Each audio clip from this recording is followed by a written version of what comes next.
Justin Watson has a little less than 300 career receiving yards. So today we're going to discuss how come he's getting national media buzzlight in this sports world and what are the real implications he can have on the Kansas City Chiefs in 2022 NFL season, or if he will even make the roster. But before we do dive into that, please be sure to subscribe to the channel and like this video, as I will keep you up to date on anything Kansas City Chief related that you do not want to miss out on. And without further ado, let's learn a little bit more about Justin Watson. So when it comes to diehard fans of any league, these fans tend to know their teams better than anyone else. But there are some personnel, some reporters that have a deeper inside scoop. And when it comes to the Chiefs, if you're a fan, you tend to know when it comes like the Louis Reddicks, the Peter Schraegers, they seem to be big fans and they seem to have an inside scoop. And when they talk, we tend to listen, and this week Peter Schrager mentioned an interesting name in Justin Watson. Now, this isn't the first time we've heard of this name, but again, when it became, for me at least, like in January and February when he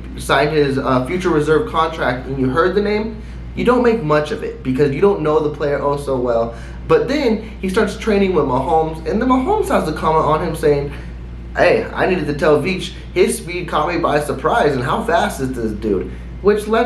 Which tends to let us know that, man, Mahomes might really like this guy.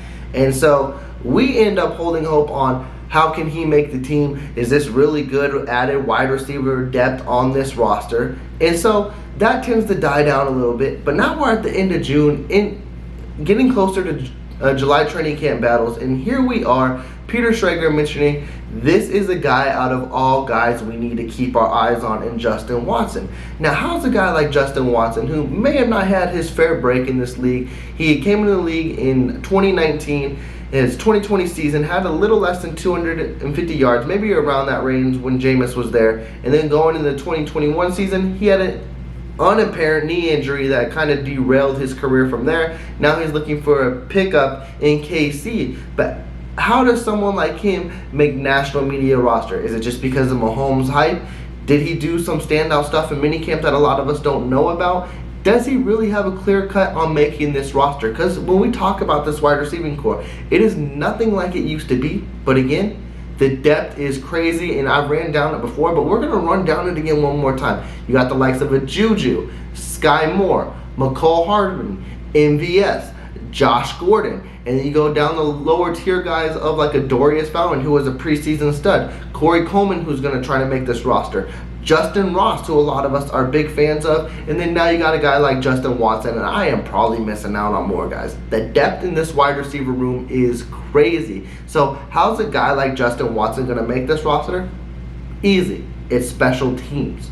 And that's where those lower tier guys, they're going to have to stand out and show up, because you can have a great preseason in the receiving core and put up the stats during preseason, and that might slide you in. But like we saw with Darius Fountain last year, that didn't slide him right in automatically. He still went on the practice squad, and I don't think he was on the active roster till like week 6 or so. So that's not a guarantee just because you show out in preseason that you're going to be on the active roster day one. So you got to show your worth in different positions, and that's what Justin Watson is going to do.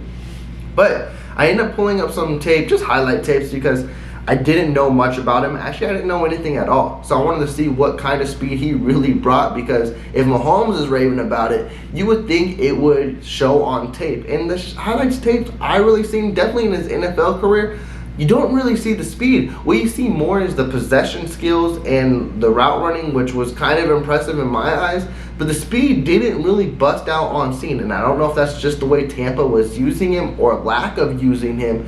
But if that's something he can surprise these NFL defenses with, like I said, I'm not holding out hope that he will make the roster. But let's say he does, and he ends up being, quote unquote, a secret weapon that not a lot of people are expecting from KC this year.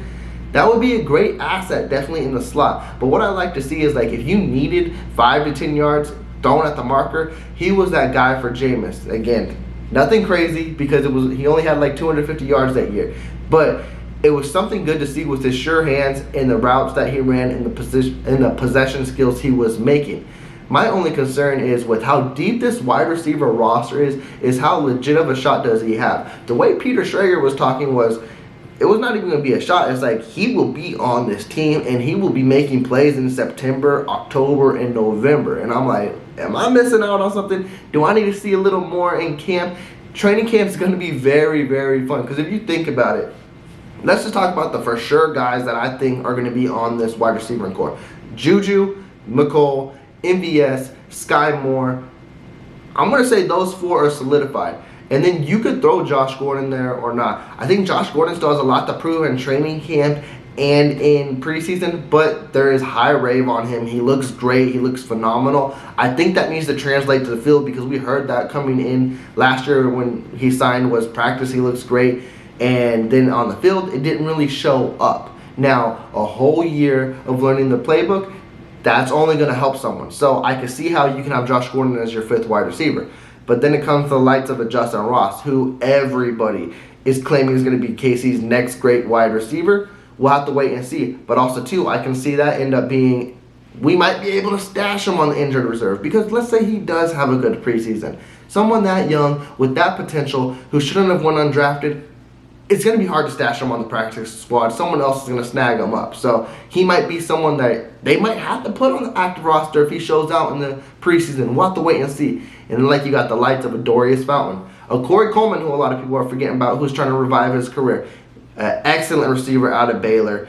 He has potential. He has speed. He has that kind of skill set KC looks for. What will he do during training camp, or what will he do during the preseason? I think he'll be someone you can easily stash on the practice squad, but you never know because this preseason can get crazy. People can show out, and you got Justin Watson. This is the depth on this receiving core, as we mentioned, time in and time out is crazy. But we're going to close this video off, and I'm going to ask Chiefs Kingdom, where would you rank Justin Watson on this receiving core, and what is the likelihood that he makes this team? I think if he's making this team, it's solely because he's going to be a standout on special teams, and Dave Toub always gets his guy, and if he's going to pitch for a Justin Watson, he's going to get him. And if he shows a little of his assets in the offensive skill in the wide receiver room, it's only a bonus. But thank you for checking out this video, Chiefs Kingdom. I'm going to close out. You guys enjoy your weekend, this holiday weekend. But before I do close out, please be sure to subscribe to the channel and like this video. Y'all take care.